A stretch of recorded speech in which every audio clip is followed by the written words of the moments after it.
Maths में मेरे को 8 नंबर मिले थे, 08। 7th में एनुअल में सप्लीमेंट्री भी आ गया। बोले तुमसे लाइफ में कुछ नहीं होगा, तुम कुछ नहीं कर सकते।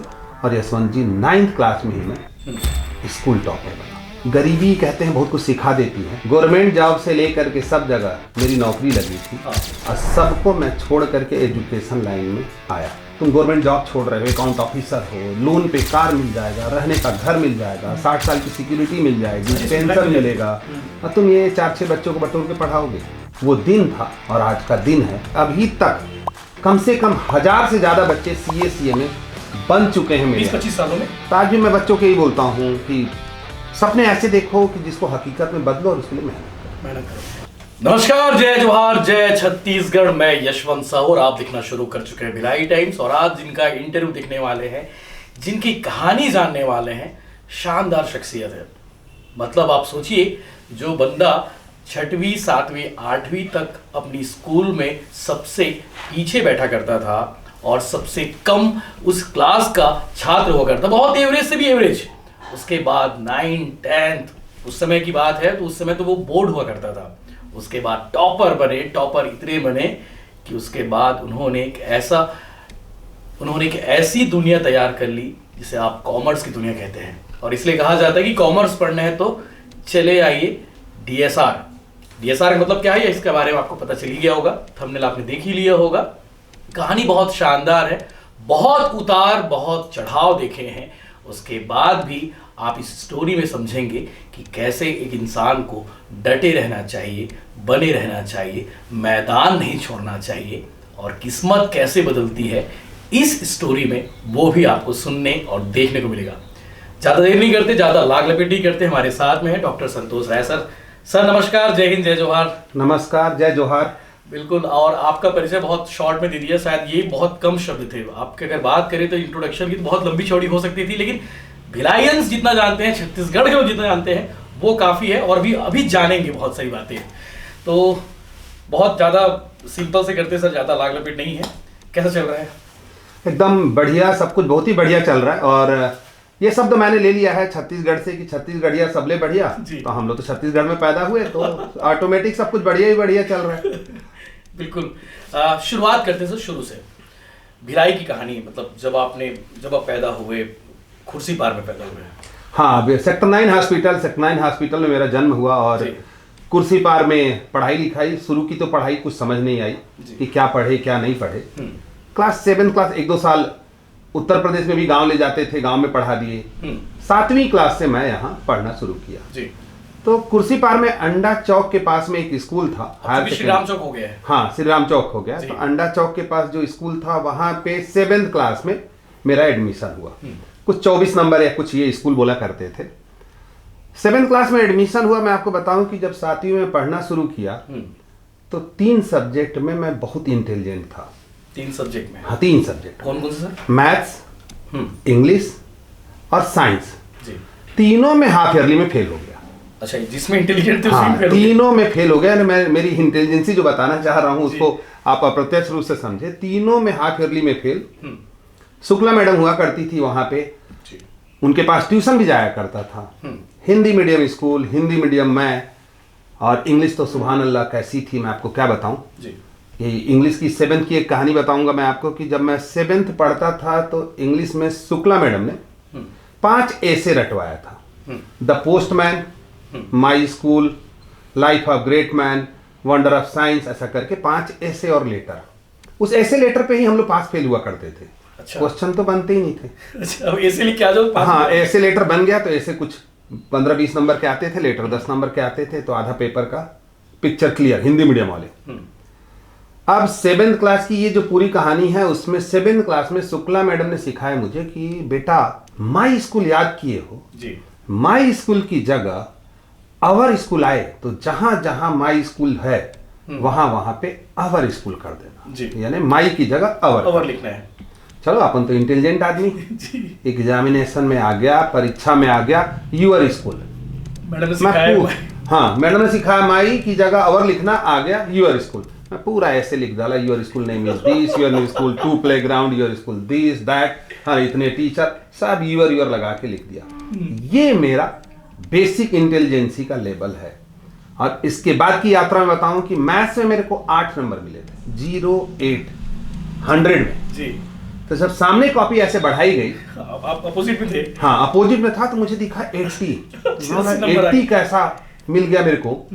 यानी आप ये सोचो कि मुझे ये तक नहीं पता था कि 0 8 के इधर लगता है कि इधर लगता है।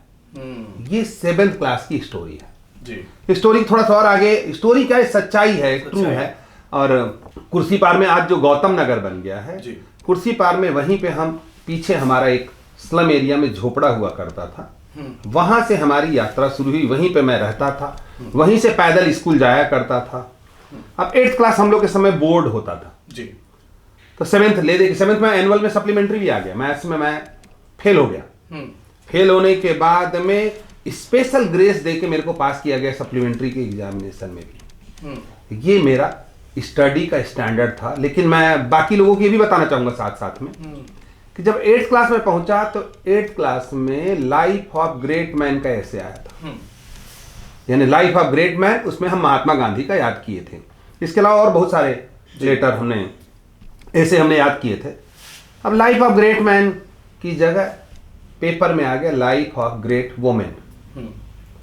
यशवंत जी, मैं बताऊं आपको कि जो हमारा लेवल था, लेवल के लोग भी थे, तो सामने एक सरस्वती करके लड़की, हम लोग चूंकि एक साथ ट्यूशन जाया करते थे, तो सरस्वती से मैं पूछा कि ये सरस्वती ये क्या लिखा है यार, हम लोग तो लाइफ ऑफ ग्रेट मैन पढ़े हैं।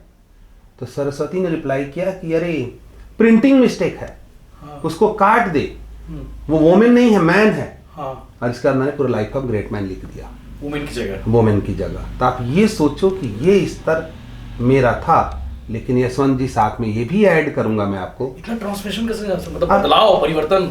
उसमें कई बार कहते हैं ना कि जब गाड़ी हम बहुत तेज चलाते रहते हैं और एकदम से बड़ा सा ब्रेकर आ जाता है, तो अगले कम से कम 50 किलोमीटर के लिए हम लोग सचेत हो जाते हैं।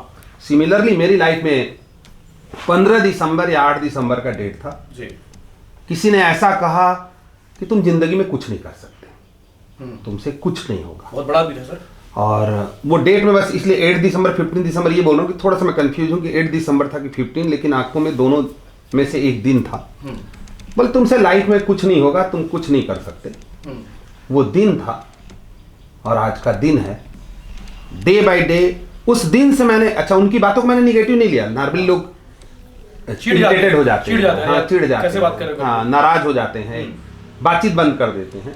लेकिन मैं उनको पॉजिटिव लिया कि अब मैं कुछ करके दिखाऊंगा। और यशवंत जी बताऊंगा कि 9th क्लास आते आते जो 8th क्लास का बच्चा ले दे के 8th क्लास में पास हुआ था, 61% के आसपास था 8th में। उसमें भी जो English life of great man वाली कहानी है, उसमें इंग्लिश में मेरे को 33 मिला था। बहुत बॉर्डर में थे, एकदम बॉर्डर में था कि इंग्लिश में अपन इंटेलिजेंट थे ही। अब हिंदी मीडियम स्टूडेंट। 9th में हम लोग सब्जेक्ट चेंज करते थे। अभी जैसे 11वीं में होता है, हाँ, 9th में हम लोग का MP बोर्ड हुआ करता था। 9th में मैंने सब्जेक्ट चेंज किया, तो लोगों ने बोला कि यार इंजीनियर बनना है। गया मैं और मैथ्स ले लिया। अब इंजीनियरिंग की तैयारी शुरू। गिन के 7 या 8 दिन में मुझे लगा कि मेरे लिए नहीं है। और जो फ्रेंड सर्कल के लोग थे, दोस्ती वाले जो लोग थे, वो भी ये बोलना शुरू कर दिए कि मैथ्स लिया है, बायो ले ले, डॉक्टर बनेगा। जैसे ही वो बोले कि डॉक्टर बनेगा, मेरे को एक डिस्पेंसरी दिखने लग गई, खांसी की दवा, बुखार की दवा, ऐसा करके डब्बे दिखने लग गए पूरे। तो मेरे को लगा कि ये बात सही है कि मेरे को डॉक्टर बनना है। प्रिंसिपल रूम में पहुंचा मैं। प्रिंसिपल सर हंस के किसी से बात कर रहे थे। जैसे ही मेरे को देखे, उनका चेहरा थोड़ा छोटा हो गया। ये काहे के लिए आया है? क्या सर लटकाया और धीरे से बोला कि सर मेरे को बायो लेना है। थोड़ा नाराज हुए कि पहली बार में तुमको सोचना चाहिए, तुम हर दिन आकर के हम लोग पास और भी काम होता है वगैरह वगैरह ऐसा बोले। लेकिन मुझे दुख कहीं नहीं लगा, उन्होंने मुझे बायो दे दिया। अच्छा, मैथ्स के बाद बायो ले लिया। अब बायो लेकर के मैं 14 दिन और पढ़ा। अच्छा, 6 दिन मैथ्स पढ़ चुके थे। 6 दिन मैथ्स पढ़ चुका था। अब डॉक्टर बनना था। दोस्ती वही, संगति। अब दोस्तों का एक सर्कल था, वो इकट्ठा होता था, हम लोग पतंग उड़ाया करते थे, कंची खेला करते थे। उसमें किसी दोस्त ने कहा कि संतोष नया नया सब्जेक्ट आया है, कॉमर्स ले। अच्छा, उसमें एकदम ट्रेंडिंग में था सर, नया? हाँ, नया मतलब ऐसा नया सब्जेक्ट बोलते थे। अब हाँ। लेवल जैसे दोस्त यार रहेंगे तो अच्छी बातचीत होती। बोलते नया सब्जेक्ट आया है और हिंदी में बोलते थे बही खाता। एवं लेखा कर्म। तो बही खाता बोलने से मेरे को बड़ा लगता था दही खाता ऐसा करके मैं घूमता था। बोले कॉमर्स ले ले, अच्छा रहेगा, अब पूरा तेरे को ना तेरे हाथ में हिसाब किताब रहेगा, बैंक का मैनेजर बनेगा। वो बच्चा बोला जैसे ही ना मेरी आंखों के सामने पूरा बैंक में नोट और पैसा रुपया सब दिखने लग गया। ये लगा कि अरे यार जितना पैसा चाहिए घर ले जा सकते हैं, ला सकते हैं। 9th क्लास की बुद्धि, और वो आज से 40 साल पहले की बातें हैं तो और थोड़ा सा 30 साल पहले की बातें हैं तो और थोड़ा सा चेंज था जी। अब 9th क्लास में मैं फिर प्रिंसिपल रूम पहुंचा। यशवंत जी बता नहीं सकता, प्रिंसिपल सर जैसे मेरे को देखे उनके ऊपर न जाने क्या हुआ, क्या गिरा होगा कि ये फिर क्यों आ गया। मैं सर लटकाया हुआ बोला कि मेरे को चाहिए कॉमर्स। उनका चेहरा उतर गया, एक कोई फाइल थी, फाइल को फेंक दिए और जितना डांटना है, मतलब एक मारना छोड़ करके हर काम, हर दुर्गति मेरी वहां पे हुई थी। लेकिन आप ये मत सोचो कि मुझे कहीं अंदर से दुख लगा, क्या नहीं। कोई बेइज्जती फील हुआ था क्या मेरे को, नहीं। कोई निगेटिव था ही नहीं। फिर उन्होंने खैर कॉमर्स दे दिया, जो आपको चाहिए था, जो चाहिए था। अभी यात्रा यहीं रुकी नहीं, कॉमर्स पढ़ते हुए 15-20 दिन हुए थे कि दोस्तों ने बोला आर्ट्स ले ले। अरे क्या बात है। हाँ, अब आर्ट्स ले लेगा, एडवोकेट बनेगा तू। काला कोट पहन के जब उसके सपने मेरे को दिखने लग गया, मेरे को ऐसा लग रहा, उसे पिक्चर हम लोग देखते थे जी। तो लगने लग गया कि बस अब खड़े होना और मिलाड करके बोलना है, ऐसा करके अभी वो पूरा दिखने लग गया। हाँ, वो लगने लग गया, काला कोट ऐसा पूरा एकदम वो फील करने लग गया। तो आर्ट्स लेने की तैयारी थी। अब यहाँ फैमिली की एंट्री हुई, बोली बहुत दिन से देख रहे हैं तुम्हारा नाम, हाँ तुम्हारे को छोड़ के रखे थे, जो लेना है वो ले लो, तो तुम मैथ्स बायो फिर कॉमर्स कुछ सब्जेक्ट चेंज कर रहे हो। फिर वहीं पे मैं रुक गया, वहां से यात्रा शुरू हुई और यशवंत जी 9th क्लास में ही मैं स्कूल टॉपर बना। ग्रेट।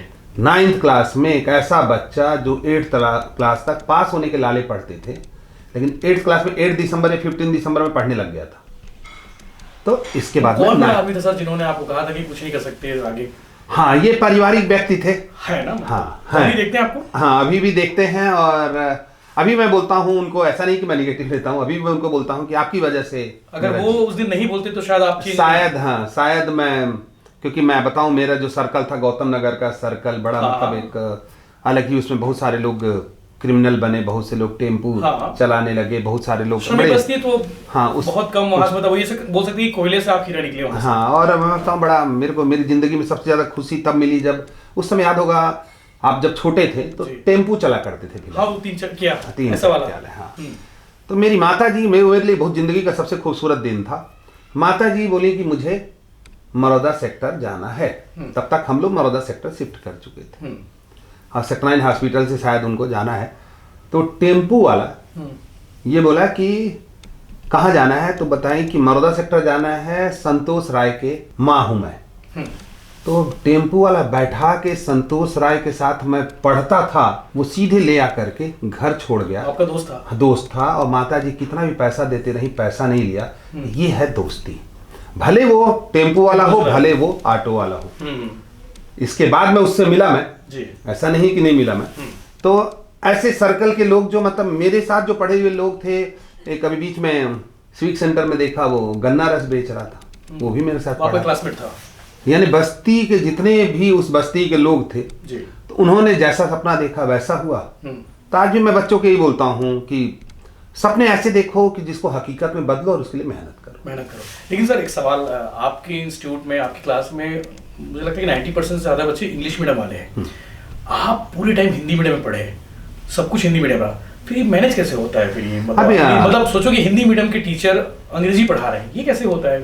क्या हुआ, मेरे से एक हाई कोर्ट के लॉयर थे इलाहाबाद में, कृष्णानंद जी, वो मुझसे टकराए या मिले तो उन्होंने मेरे को एक बात कही कि जितना तुझे इंग्लिश में समझ में आता है वेल एंड गुड, और नहीं समझ में आता है तो उस इंग्लिश को इंग्लिश में ही याद कर ले, इंग्लिश में याद कर ले। और जब मैं इंस्टीट्यूट खोला तो नो डाउट ऐसे आज भी बहुत से बच्चे ऐसे होते हैं जिनकी इंग्लिश मेरे से बहुत अच्छी है, मुझे तो इंग्लिश आज भी नहीं आती ढंग से, और आप तो फिर भी सम्मान करते हुए ये बोल रहे हो कि 90% इंग्लिश मीडियम पढ़ते हैं, 10% हिंदी मीडियम मेरे यहाँ पढ़ते हैं, ये आप बड़ा सम्मान दे रहे हो। मेरे यहाँ मुश्किल से 5% हिंदी मीडियम होंगे 95-96% बच्चे इंग्लिश मीडियम हैं। 2-4 बच्चे ऐसे हैं जो हिंदी मीडियम होते हैं, वो भी थोड़ा डिमोरलाइज होते हैं, तो उनको बड़ा हम लोग मोटिवेट करते हैं, क्योंकि मेरे को बड़ा अच्छा लगता है कि अपनी बिरादरी का कोई आया है, तो उसको मैं बहुत मोटिवेट करता हूँ। और अभी हिंदी मीडियम के बहुत से बच्चे बहुत अच्छा कर रहे हैं। बिहार से एक बच्चा मेरे पास आया है जी, वो बच्चा बहुत अच्छा कर रहा है, हिंदी मीडियम बच्चा है। एक वशिष्ठ नारायण मिश्रा जी सीनियर पर्सन, हाँ, जो शहर के बहुत जागरूक नागरिक हैं। हाँ, उन्होंने एक बच्ची को भेजा था, काजल साव करके जी, हिंदी मीडियम बच्ची, आज CMA कंप्लीट करके उड़ीसा में अकाउंट ऑफिसर है। और वो बच्ची सिर्फ मेरे पास BCom पढ़ने आई थी, उसकी क्वालिटी, उसका स्टैंडर्ड देख के मैंने उसको इम्प्रूव किया, बताया, तो इस समय वो वहाँ पे अकाउंट ऑफिसर। बहुत सारे बच्चे CA बन चुके हैं हिंदी मीडियम वाले। मतलब लोग सोचते हैं सर कि CA CMA और CS जो है हिंदी मीडियम वालों की बस की बात नहीं है, वो कॉमर्स लेके पढ़ लेते हैं, बस वो जितना डिग्री चाहिए, जितना ग्रेजुएशन चाहिए। लेकिन ये कितना मुश्किल होता होगा उनके लिए, क्योंकि CA मतलब इंग्लिश मीडियम की पढ़ाई, अंग्रेजी, पूरा सब कुछ अंग्रेजी में रहता है। नहीं, अगर अच्छे से ठान लेते हो, सोच लेते हो, आपकी थिंकिंग में है कि कुछ मेरे को बेहतर करना है, अच्छा करना है, लेकिन उसके लिए एफर्ट भी करना पड़ेगा। हाँ, बगैर एफर्ट किए तो कुछ होगा नहीं। मैं तो यूँ कहूँगा, कई बार मेरे को कई बातें प्रभावित करती है कि सीढ़ी के पत्थर ने मंदिर की मूर्ति से पूछा कि तू भी पत्थर का, मैं भी पत्थर का। पूछते तो आप हो। सीढ़ी की पत्थर ने मंदिर के मूर्ति से पूछा कि तू भी पत्थर का, मैं भी पत्थर का, मेरे ऊपर लोग चप्पल रख के जाते हैं और तेरे को दूध चढ़ाते हैं। हाँ, हैं दोनों एक ही बिरादरी वाले, पत्थर ही है। तो मंदिर वाले पत्थर ने कहा, मंदिर वाली मूर्ति ने कहा कि जब मुझे निकाला गया माँ की गोद से, तो ना जाने कितने हथौड़ी के वार मैंने सहा, कितने छीनी को सहा, कितनी चोट को सहा, तब मैं तराश के भगवान की मूर्ति बना, और तुझे तो निकाल के सीधे फिट कर दिया। तो जो बच्चे हैं, अगर उस वार को सहेंगे, उस चोट को सहेंगे, उस दर्द को सहेंगे, तो निश्चित तौर से एक खूबसूरत मूर्ति बनेंगे। तो ये क्लासरूम में भी बच्चों को मैं बोलते रहता हूँ। बहुत शानदार, आपने बहुत गहरी बात की, मतलब ये एकदम मोटिवेशन वाली बात है। तो इस तरीके से पूरी यात्रा चलते रही। कॉलेज में मैं MCom रैंक होल्डर हूँ, MCom में यूनिवर्सिटी में रैंक है। कहाँ से पढ़ाई? कल्याण कॉलेज से पढ़ा हूँ। और रोल मॉडल बोलोगे तो Pramod Sharma sir role model. थोड़ा वो हमारे समय में थोड़े स्टाइलिश सर थे और आए और बड़े अभी भी है सर। हाँ, तो जब भी वो क्लास में आते थे एक अलग ही माहौल होता था। और वह व्यक्ति डॉक्टर प्रमोद शर्मा के बारे में मैं सबको बोलूंगा कि टीचर वैसा होना चाहिए, निगेटिव बोलते ही नहीं। हाँ, बहुत पॉजिटिव। उनकी डिक्शनरी में निगेटिव शब्द है नहीं। अगर आप गलत करके आएंगे तो उस मजाक में ही आपकी गलती का एहसास दिला देंगे। तो ये स्टाइल जो है उनकी पढ़ाने की स्टाइल, उनका वो थोड़ा सा उनसे मैं बोलूं कि वो तो अलग चीज है, उनसे मैंने लिया। गुरु है आपके? गुरु है मेरे। सर, क्लास स्टार्ट की है, कोचिंग क्लास, ये कब की बात होगी?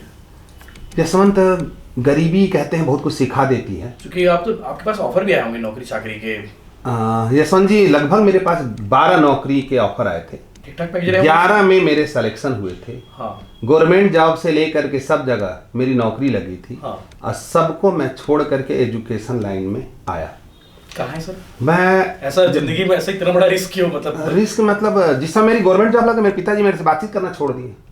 सी बात है, 6 मंथ कोई भी पिता हो वैसे। बहुत से लोग आते थे समझाने कि संतोष, गवर्नमेंट जॉब लगा है। उस टाइम की सरकारी नौकरी? उस समय की सरकारी नौकरी। हाँ। भारतीय यंत्र निगम लिमिटेड में जॉब लगा। BEC में भी 2 दिन जॉब किया हूँ मैं। CA में इंटर जब मैं किया, हम लोग ICW बोलते थे, आधा जब कोर्स हुआ था तो भिलाई इंजीनियरिंग कॉर्पोरेशन में 2 दिन नौकरी किया, उसके बाद मैंने छोड़ा उसको। तो उस समय बहुत से लोग समझाने आते थे कि तुम गवर्नमेंट जॉब छोड़ रहे हो, अकाउंट ऑफिसर हो, लोन पे कार मिल जाएगा, रहने का घर मिल जाएगा, 60 साल की सिक्योरिटी मिल जाएगी, पेंशन मिलेगा, और तुम ये 4-6 बच्चों को बटोर के पढ़ाओगे। ये भाषा हुआ करती थी। कोचिंग तो बाद में पिछले 15 साल में डेवलप हुआ, फला फूला। मेरे को 1994 10 अगस्त से हमारी कोचिंग स्टैब्लिश हुई। 1994 पहले बैच में कितने बच्चे रहे होंगे? पहले बैच में 80 से 86 बच्चे थे। साल भर। अच्छा, नहीं, बच्चे शुरू में 2 ही 3 थे। हाँ, वही पहले पूरे 1 ईयर पहले दिन की क्लास। हाँ, पहले दिन की क्लास में 11 बच्चे थे। हाँ। और ये 11 बच्चे वो थे जिनको मैं पहले से घर में पढ़ाता था। अच्छा, घर की जगह आप बस जगह चेंज कर ली? जगह मैंने चेंज करके सिविक सेंटर में आया। हाँ। तो कोचिंग का रूप उसमें भी कॉमर्स में कोचिंग, कॉमर्स जहाँ पे अभी इंस्टीट्यूट है वही जगह है? नहीं, सिविक सेंटर में मेरा कोचिंग था। अच्छा। सिविक सेंटर से फिर मैं सेक्टर 10 शिफ्ट किया। तो 11 बच्चे जो घर में पहले पढ़ाता था, मैं BCom फर्स्ट ईयर जब पढ़ता था तब से पढ़ा रहा हूँ। अच्छा। घर की दाल रोटी और घर की चीजों को इम्प्रूव करने के लिए मैं पढ़ाना शुरू कर दिया था।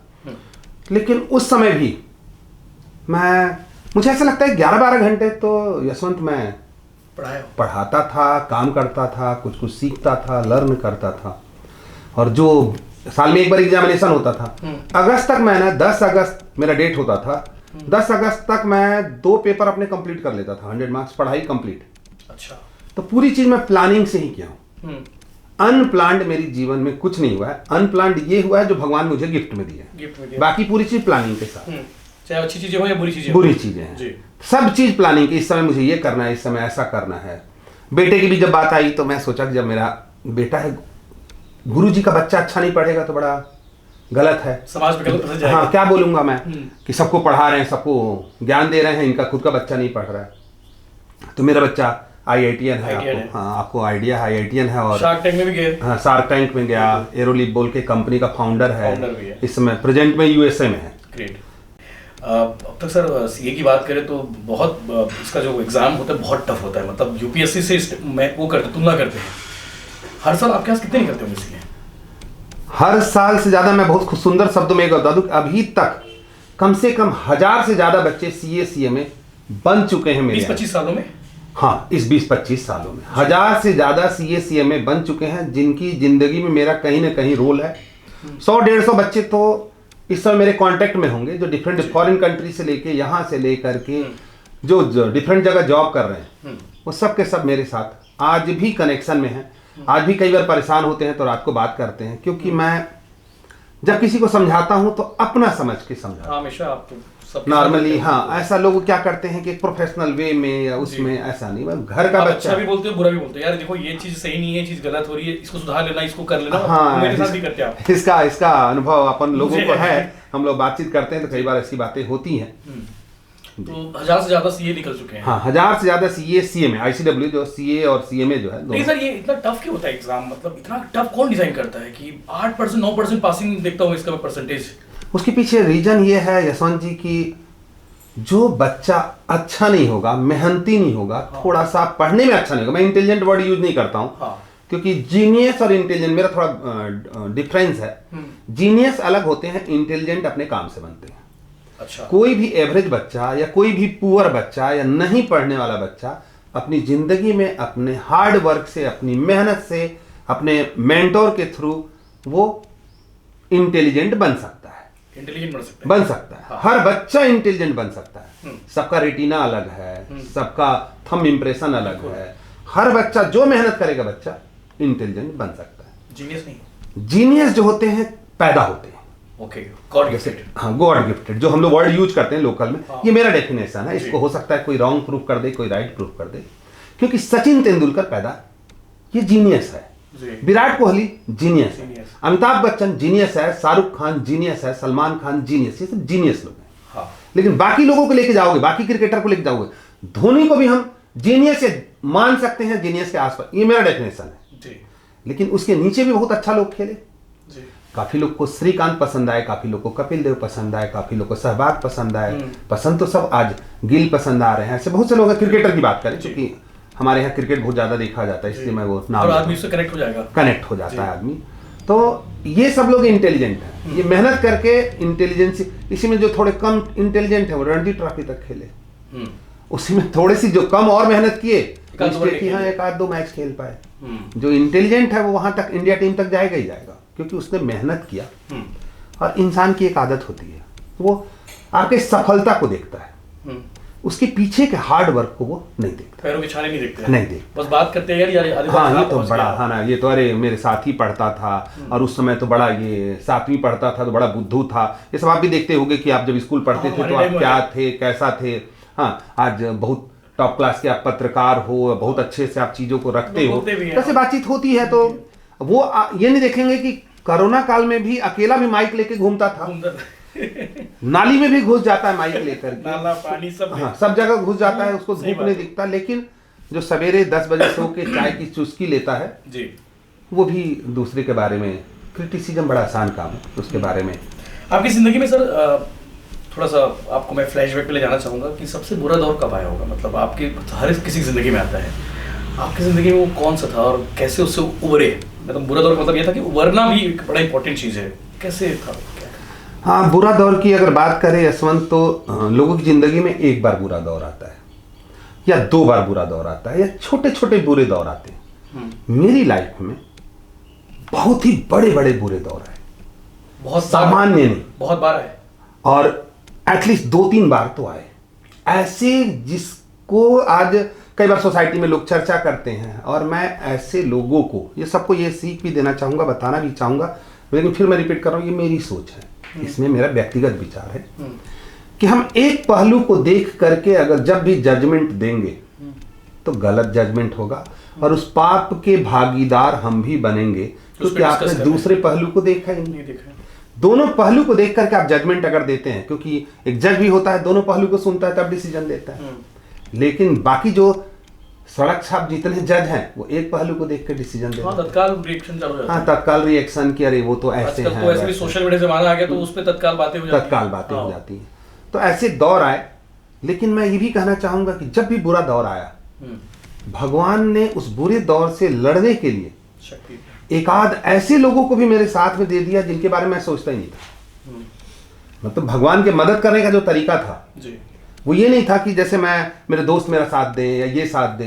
एक ऐसा कोई दोस्त आया जिसके बारे में बहुत ज्यादा मैं सोचता ही नहीं था, और उसने आके उस दौर से मदद की या उबारने में मेरा साथ दिया। तो बुरे वक्त जो है कई बार आए, चाहे वो फिनेंशियल हो, ऐसा नहीं कि फिनेंशियल मतलब हम लोग तो एजुकेशन लाइन से जुड़े हैं, तो ऐसा नहीं होता था कि बहुत बड़े खर्चे हैं, बहुत बड़ा वो है, ठीक, लेकिन परेशानियां बहुत सारी आई, और उस परेशानियों से लड़ने के लिए भगवान ने खुद ही हथियार रूपी दोस्त, हथियार रूपी साथी, हथियार रूपी रिश्तेदार तैयार करके रखे थे। आज भी आपके साथ खड़े हैं? आज भी मेरे साथ खड़े हैं, और इतनी गर्मजोशी और दमदारी के साथ बगैर किसी की परवाह किए खड़े हैं। हमारे यूपी बिहार में कहते हैं कि बहुत ज्यादा किसी की परवाह करोगे ना तो तुम्हारा खुद ही का प्रवाह हो जाएगा।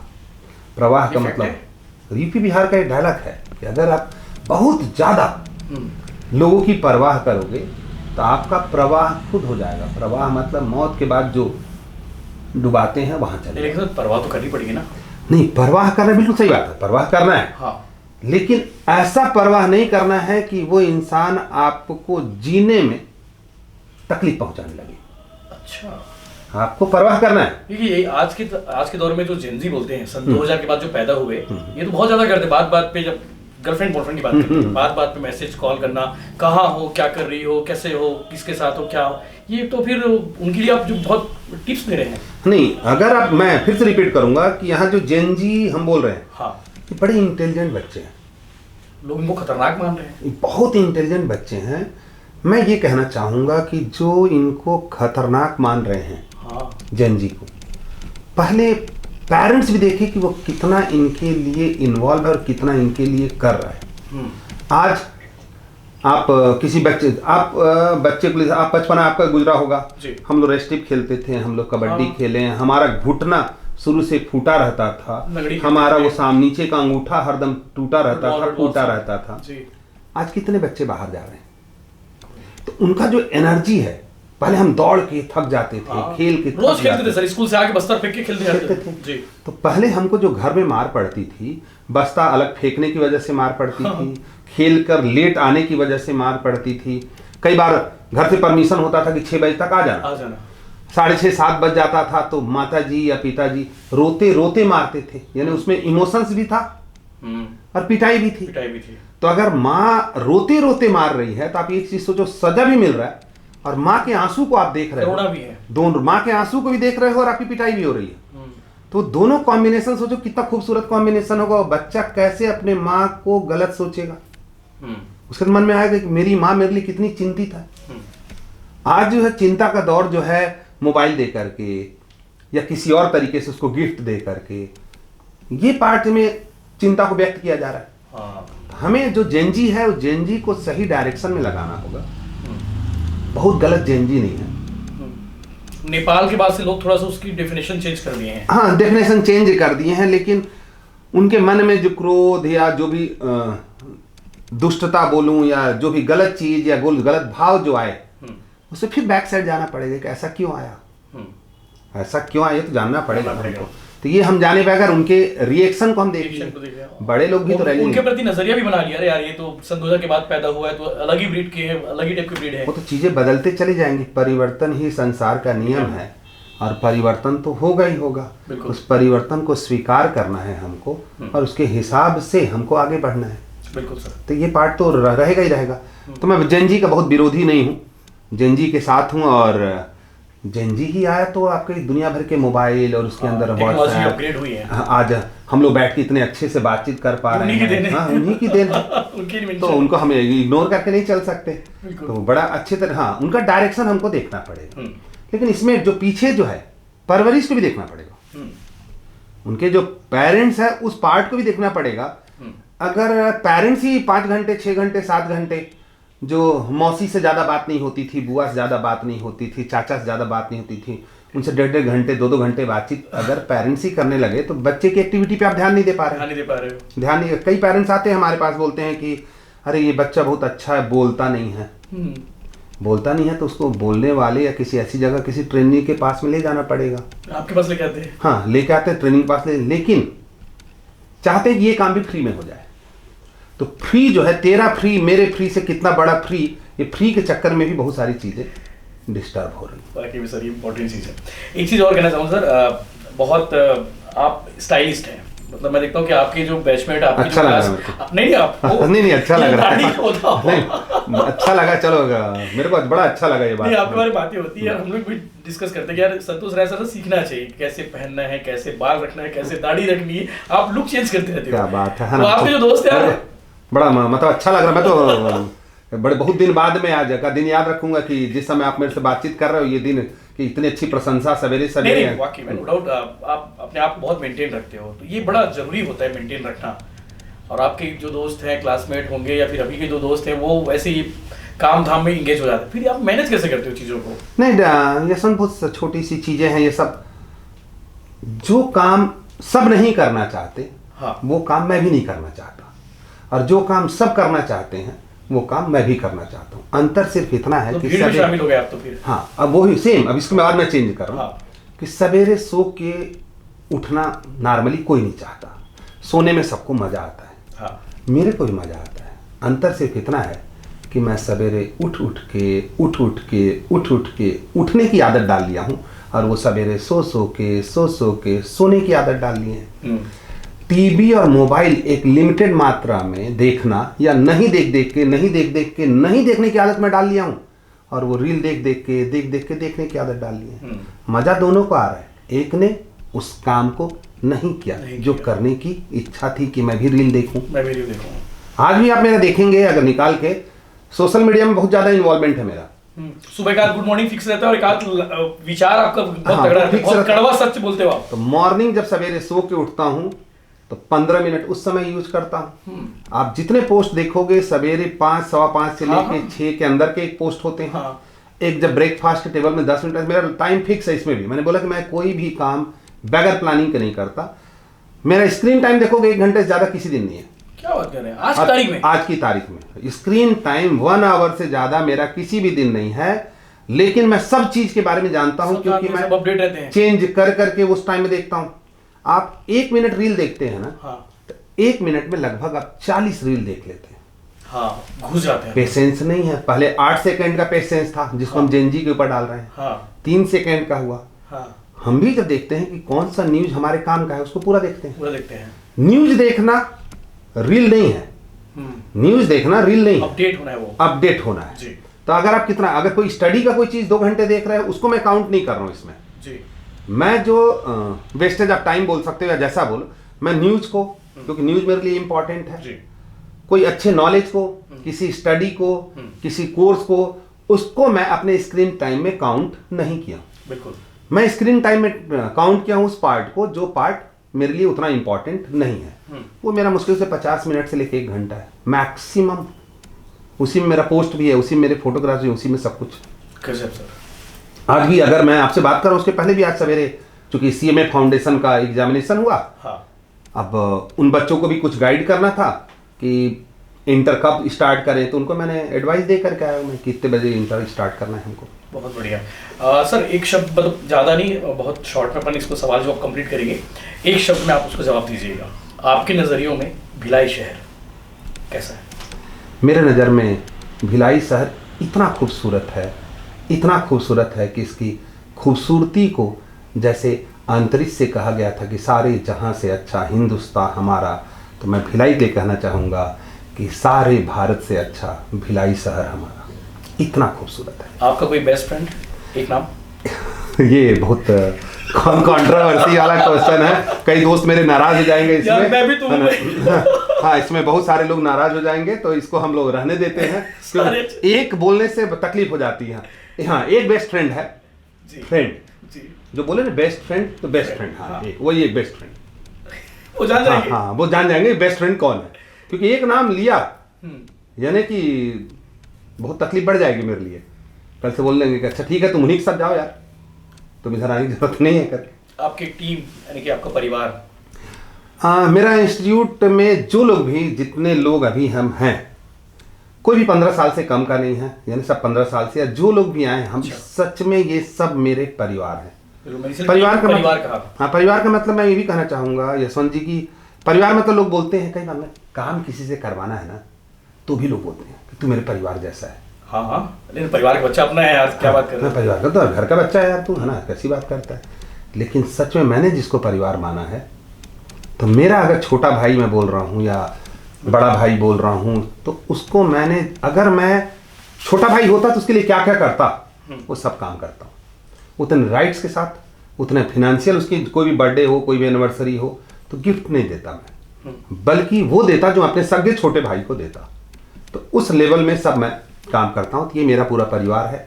इसके अलावा मुझे लगा कि मैं काम कर रहा हूँ, तो काम करते करते समाज को मैं क्या दूंगा।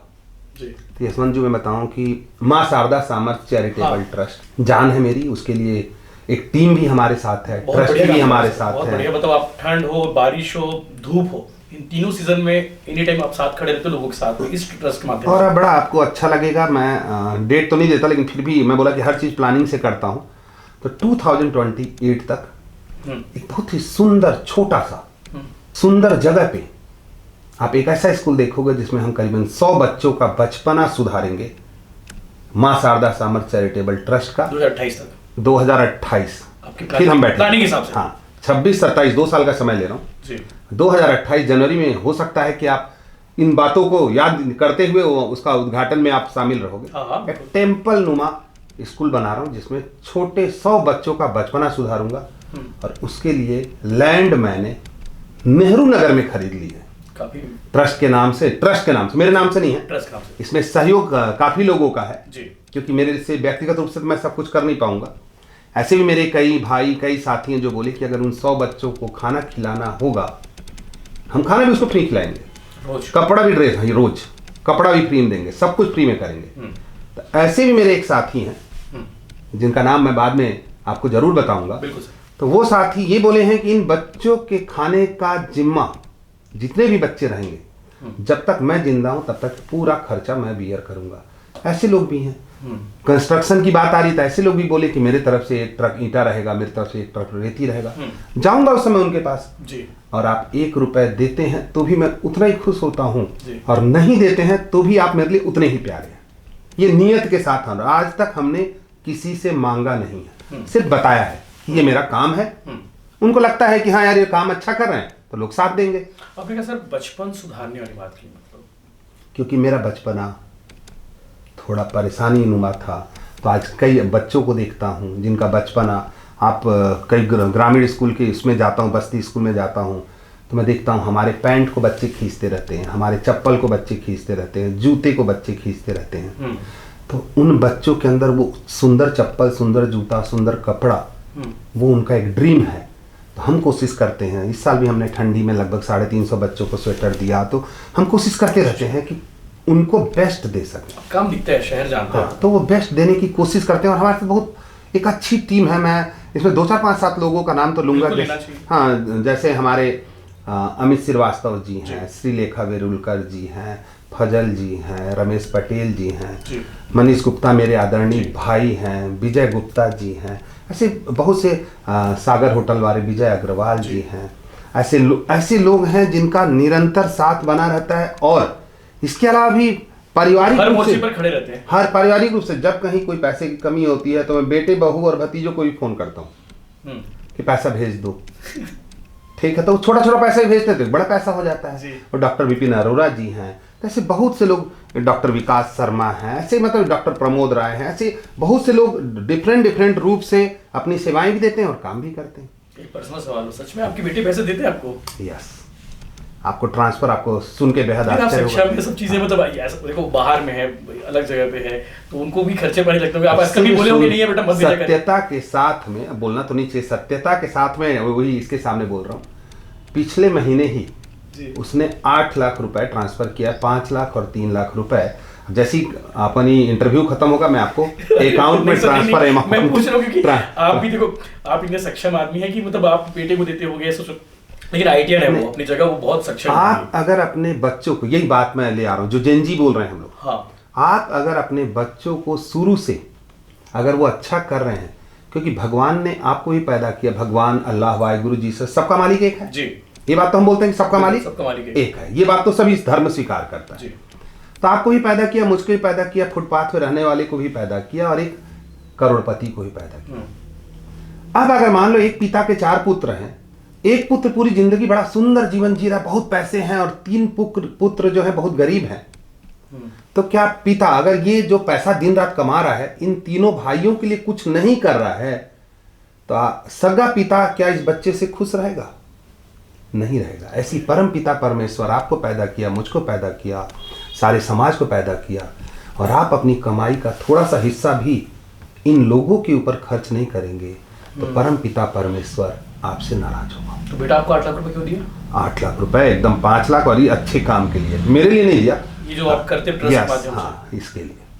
बहुत बढ़िया। अभी इसको मैं दिखाऊंगा आपको एकदम लाइव, अभी ऐसा नहीं कि हवा में नहीं, ये पूरा। और ये चीज मैं बोल के रखा हूं कि आगे भी तुम लोग जो हो सकेगा बेस्ट से बेस्ट करना है, क्योंकि हम दुनिया में परिवर्तन ये लाएंगे, ये लाएंगे, ये लाएंगे। उंगली अपनी साइड घुमाओ, परिवर्तन मैं लाऊंगा। इधर उधर करते रहोगे तो कहाँ होगा। आप शाहरुख खान को फॉलो करते हैं?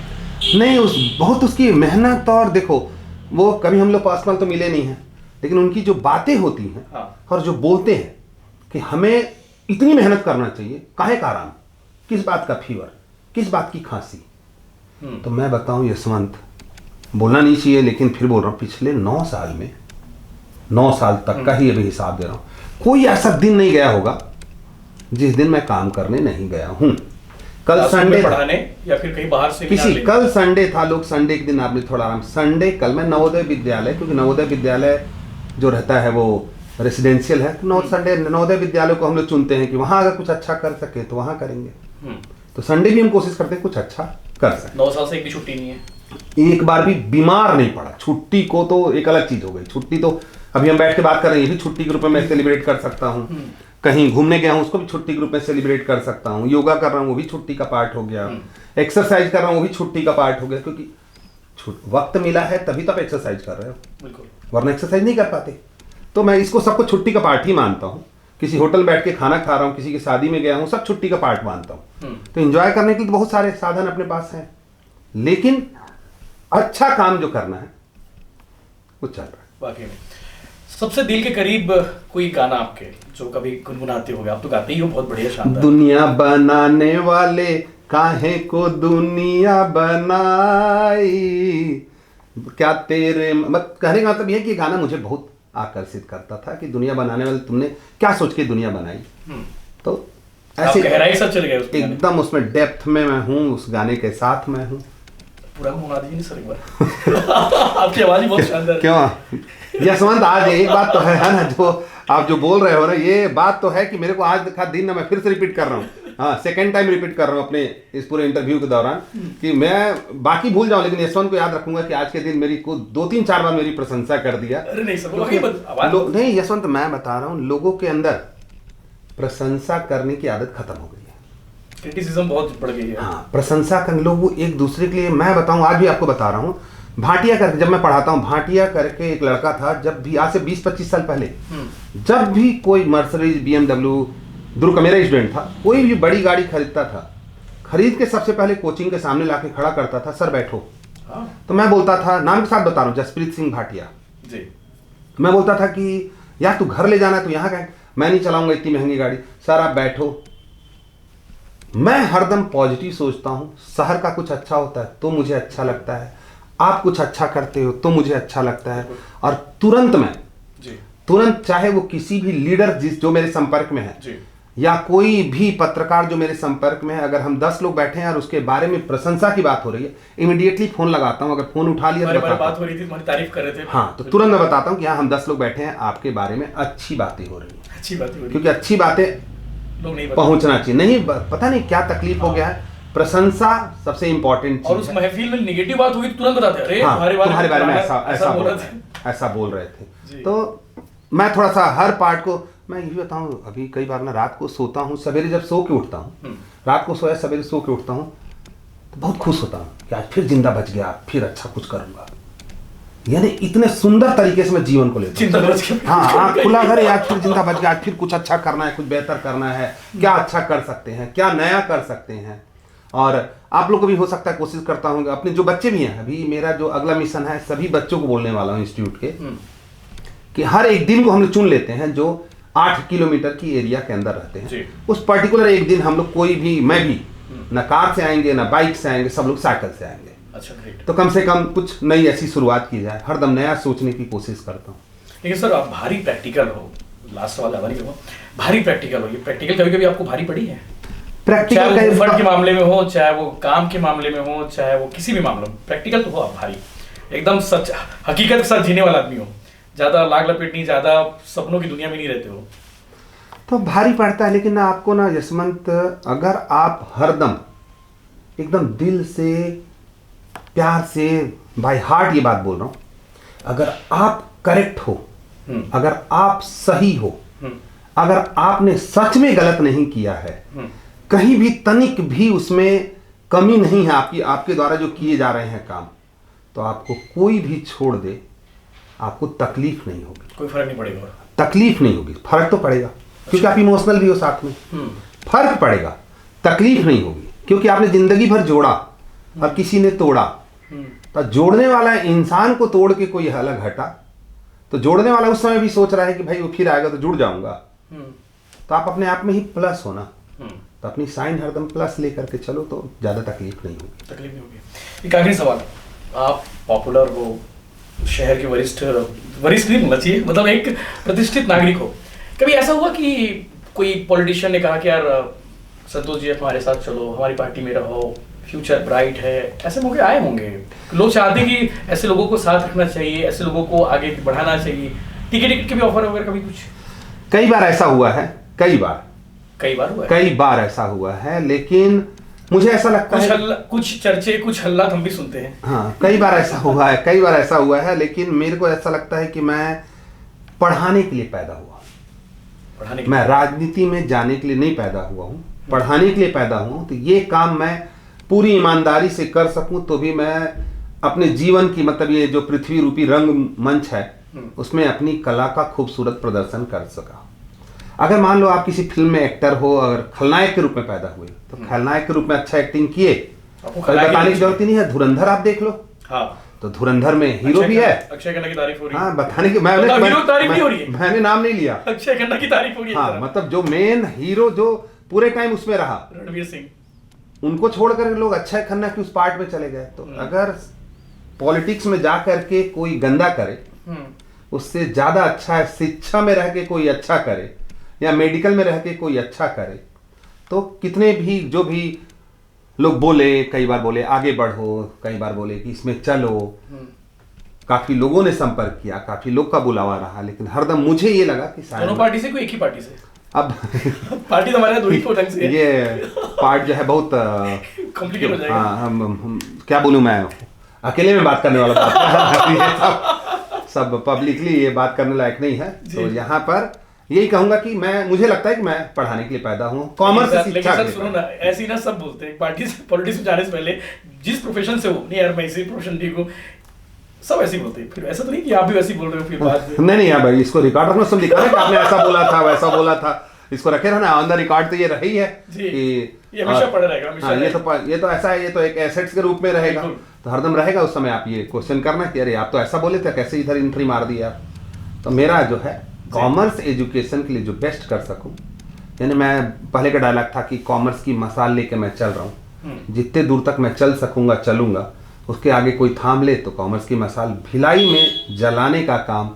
भिलाई में कॉमर्स एजुकेशन, आप पुराने लोगों से पूछोगे तो किसी भी रूप में कॉमर्स को मैथ्स और बायोलॉजी के पैरेलल खड़ा करने में, मैं ये तो नहीं कहूंगा कि मेरी महत्वपूर्ण भूमिका है, लेकिन एक भूमिका जरूर है। कॉमर्स को लोग बहुत वो मानते हैं, बैकवर्ड मानते हैं, ठीक है कुछ नहीं आता, थर्ड कैटेगरी गधा है, इसलिए कॉमर्स कर रहा है। हाँ, मेरे को गाँव में बोले यूपी बिहार वाले की बकलोल है, पढ़ने में गधा है करके कॉमर्स लिया है, नहीं तो इंजीनियर बनता, डॉक्टर बनता, तो वो सब उनको आज ये वीडियो देखना चाहिए। हाँ, अब वो नहीं, अब तो कई लोग ऐसे भी हैं जो मेरी बड़ी बुराइयां करते थे अपने बच्चों को पढ़ने। सेकंड जनरेशन पढ़ा रहा हूँ जसवंत में, सेकंड जनरेशन के बच्चे अब आ रहे हैं, उनकी मदर लोग, फादर लोग लेकर के आ रहे हैं। हाँ, अब मेरा लेकिन एम अभी ये है कि जब तक थर्ड जनरेशन को पढ़ाऊं तब तक, हाँ, नाती पोतों को। और उस समय भी लगे, कई बार मैं बोल देता हूँ बच्चों को, उनकी मदर लेके आती हैं तो बोल देता हूँ कि तुम्हारी मम्मी मेरे को पढ़ाई है, तो बच्चे पूछने लगते सच में मम्मी? तो ये ऐसा भी होता है कई बार। जी, बड़ा मजेदार आंसर, शानदार, जबरदस्त, और मजा आ गया। मतलब मुझे लगता है कि इतने खुल के इससे पहले कभी आपने किसी से बात नहीं की? नहीं, ये मेरा पहला आपके साथ में पूरी तरीके से फ्री होके एक घर में, घर के माहौल में, और ऐसा लगा कि मैं ये नहीं लगा कहीं से कि मैं कहीं इंटरव्यू दे रहा हूँ। मुझे लगा कि जनरल एक बातचीत हो रही है, कहने को तो अभी दिल में, अरमान में बहुत सारी कहानियां हैं, बहुत सारी चीजें छिपी हुई हैं। और एक सपना था कि गिनीज बुक में नाम आए, वो सपना पूरा हुआ। इंडिया बुक में नाम आए, वो सपना। लिम्का बुक में नाम दर्ज हो, वो सपना पूरा रिकॉर्ड बनाने का बड़ा वो है। तो हाँ, ये है। और बड़ा, अब देखो बड़े अच्छे मैच जो अभी जो कोरोना काल के बाद हमने 37,500 साबुन की लाइन एक बनवाई स्टेडियम में बना। हाँ, वो कलेक्टर साहब, कमिश्नर साहब, सब लोग आए हुए थे, क्योंकि उसमें हाथ धोने का बड़ा हाँ, वो साबुन हमने डिस्ट्रीब्यूट कर दिया, डोनेट कर दिया उस समय 30 वो तुरंत स्टॉल लगा के पूरे साबुन को हमने डोनेट कर दिया। तो हरदम कुछ अच्छा, कुछ नया करने की, क्योंकि आप अच्छा करोगे तो लोग देखेंगे, बिल्कुल लोग देखेंगे तो सीखेंगे। अगर सामने लाइन में खड़ा हुआ इंसान ही अच्छा नहीं करेगा तो फिर पीछे कहाँ से अच्छा होगा जी। तो ये सोच है कि अच्छा कुछ। एक आखिरी चीज, राजनीति के 3 धुरंधर हैं, देश के प्रधानमंत्री नरेंद्र मोदी जी, छत्तीसगढ़ के मुख्यमंत्री विष्णुदेव साय, छत्तीसगढ़ के पूर्व मुख्यमंत्री भूपेश बघेल। इन तीनों के बारे में एक शब्द क्या कहेंगे? एक शब्द मोदी जी के बारे में, शाह जी के बारे में, बघेल जी के बारे में। बहुत ही सुंदर क्वेश्चन है और आपने बड़ा अच्छे तरीके से इसको रखा ताकि ज़्यादा मेरे को परेशानी ना हो। नरेंद्र मोदी जी के बारे में ये कहूँगा कि हमारे आदरणीय प्रधानमंत्री श्री नरेंद्र मोदी जी एग्रेसिव हैं, डिसीजन लेने की क्षमता है, गलत डिसीजन को भी सही प्रूफ करने में वो सफल होते हैं। यानी जो भी नई चीज़ें हैं उसको इम्प्लीमेंट करने में बहुत ज़्यादा देरी नहीं करते। तो उससे युवा वर्ग को ये सीखना है कि कोई भी काम करना है तो सोचने में टाइम बहुत वेस्ट नहीं करना है, तत्काल कर लो, उसको तत्काल करो। और मान लो, देखो 100 डिसीजन ले रहे हो तो 10 गलत आए होंगे, 90 सही होंगे। उन 10 जो गलत हुए हैं उसके पीछे भी जी जान लगा के लग जाओ, क्योंकि आपकी सोच तो अच्छी थी ना, बिल्कुल, तो उसके साथ लग जाओ, लग करके अच्छा करो। एक नाम राहुल गांधी जी, तो लोग बोलेंगे भैया आप मोदी के साथ राहुल गांधी नहीं पूछे, तो विपक्ष नेता है, उसके बारे में। और सेकंड हम आते हैं भूपेश बघेल जी के। नहीं, राहुल गांधी पहले, फिर छत्तीसगढ़ का आएंगे। अच्छा। राहुल गांधी जी राहुल गांधी जी की सोच जो है कहीं भी बुरी नहीं है, बहुत अच्छी सोच है। उसको वो प्रेजेंट करने का तरीका, या उसको स्टेज में, कई बार क्या होता है कि पिक्चर जो बनाता है, स्टोरी जो लिखता है, डायरेक्टर होता है जी, पीछे जो होते हैं वो राइटर होता है, लेकिन पूरा रोल किसको मिलता है? हीरो को मिलता है। तो राहुल गांधी जी अपनी बातों को बहुत अच्छे से प्रेजेंटेबल, ये मेरी सोच है, मैं फिर से रिपीट करूंगा, शायद उसको रखने में कहीं मिस कर जाते हैं, शायद बेहतर तरीके से इन बातों को रखें तो राहुल गांधी एक अच्छे युवा नेता है। बिल्कुल, युवा नेता, एक अच्छे युवा नेता, क्योंकि हम लोग के उसमें बोला जाता है कि 50 से ऊपर हो गया तो बूढ़ा हो गया, अब बच्चा ही किस्ता है। हम लोग 60 में रिटायरमेंट की उम्र बोली जाती है, वहाँ पे 60 एकदम जवानों का एज है, युवाओं का योद्धा, पूरे देख लो पूरे देश के अभी भी लोग बोलते हैं, युवा सम्राट, युवा हृदय के दिलों की धड़कन राहुल गांधी। अभी नहीं, कहीं भी देख लो आप, किसी भी चाहे वो यूएसए की बात हो, हाँ। चाहे रसिया की बात हो, चाहे अपने देश की बात हो, सब युवा नेता ही है, सब युवा नेता हैं। सब युवा हैं जी। और विष्णुदेव साय जी के बारे में। विष्णुदेव साय जी अभी तो 2 ही साल हुआ, मुझे जितना समझ में आता है कि बड़े शांत हैं, सरल, शांत हैं, सरल हैं, चुप रहते हैं। मुझे ऐसा लगता है कि एज ए चीफ मिनिस्टर वो अच्छा नहीं करेंगे तो किसी का बुरा भी नहीं करेंगे, जितना समझ में आता है। अच्छा नहीं करेंगे लेकिन बुरा भी नहीं करेंगे, जितना जो समझ में आता है तो कर रहे हैं, हाँ, लेकिन उतना बुरा भी नहीं करेंगे। बुरा भी नहीं करेंगे। विष्णुदेव साय जी वो ऐसे हैं, शांत सरल, सब चीज को थोड़ा चिंतन करते हैं। कई बार हो सकता है कि 2 विचार एक साथ ओवरलैप करता होगा। मैं बहुत छोटा आदमी हूँ इतने बड़े लोगों के बारे में बोलने के लिए, क्योंकि ये लोग कहाँ, मैं तो शून्य हूँ और ये शून्य के आगे के 1 2 3 4 5 कहाँ तक 1000 तक के लोग हैं। लेकिन ठीक है, हम लोग तांत्रिक देश में रहते हैं तो हमारे अपने विचार व्यक्त करने का अधिकार है। भूपेश बघेल जी के बारे में एक बात मैं जरूर कहूंगा कि छत्तीसगढ़ को पहले लोग जानते भी नहीं थे ढंग से। हम भारत में कई जगह घूमते थे या कहीं जगह बताते थे कहाँ रहते हो, तो छत्तीसगढ़, अच्छा जहाँ हाँ नक्सली लोग रहते हैं ऐसा। तो भूपेश बघेल जी को छत्तीसगढ़ के रूप में एक पहचान दिलाने में भूपेश बघेल जी की महत्वपूर्ण भूमिका रही है। अगर पूरे देश में छत्तीसगढ़ को लोग पहचानने लगे, छत्तीसगढ़ शब्द से पहचानने लगे, छत्तीसगढ़ के शब्द, अब गुरवा, नरवा, ऐसी बाड़ी छत्तीसगढ़ के 4 चिन्ह। हाँ, तो ये सब जो चीजें, जो शब्द जो छत्तीसगढ़ के मार्केट में बोलते हैं ना कोटेशन, जैसे अमिताभ बच्चन के थे कि लॉक किया जाए, ऐसे ही छत्तीसगढ़ के कुछ शब्द जब पूरे भारत में जाने लगे, चाहे वो कश्मीर से लेकर के कन्याकुमारी तक और इधर दिल्ली से लेकर के उत्तर प्रदेश बिहार तक, तो उसका क्रेडिट भूपेश बघेल जी को जाता है कि छत्तीसगढ़ को भले ठीक है क्रिटिसिज्म गलत सही वो एक अलग, मैं वो नहीं बता सकता, ना ही मेरी उसकी जानकारी है, लेकिन ये क्रेडिट उनको जाता है। बहुत सही डिप्लोमेसी जवाब दिया आपने। कोई नाराज नहीं हो, सबका साथ सबका विकास। हाँ, ये तो अपना नारा ही है, खुश रहो। हाँ, ये तो अपना नारा ही है, तो उस नारे का तो चलिए, आनंद आ गया सर से बातचीत करके, बड़ा मजा आया। बहुत सारी चीजें, मतलब हो सकता है कि बहुत सारी चीजें और छूट गई हो, फिर कभी और अच्छे से बात करेंगे, लेकिन जितना था उतना मुझे लगता है कि काफी था लोगों को जानने के लिए। संतोष राय सर कौन है? डॉक्टर संतोष राय, DSR जिन्हें कहा जाता है, बहुत क्रिएटिव, बहुत जिंदा दिल इंसान है, और सबसे अच्छी बात बहुत पॉजिटिविटी इंसान है। आपको कभी तनाव हो, कभी परेशान हो, तो कभी 2 मिनट बात कर लीजिएगा या फिर इनके इंस्टीट्यूट जाकर मिल लीजिएगा। मैं दावा कर रहा हूँ कि वो आपका तनाव, वो परेशानी थोड़ी सी दूर हो जाएगी, पूरी भी नहीं हो सकती, थोड़ी सी दूर तो हो ही जाएगी, तो मजा आने वाला है। जय हिंद, जय जवाहर, जय छत्तीसगढ़।